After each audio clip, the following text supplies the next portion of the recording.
Bismillahirrahmanirrahim. Assalamualaikum warahmatullahi wabarakatuh.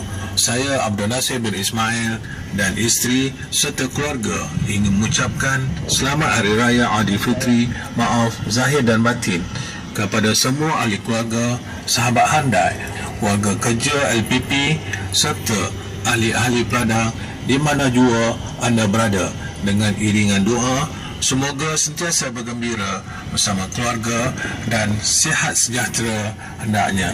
Sekian, Assalamualaikum warahmatullahi wabarakatuh.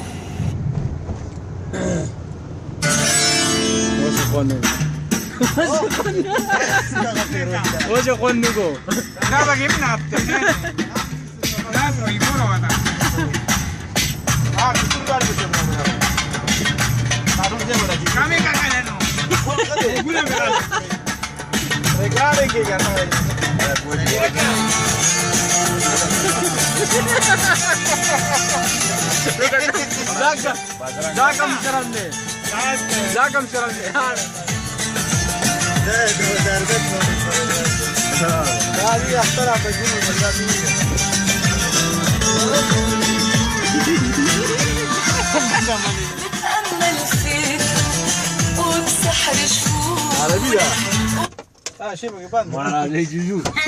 Alto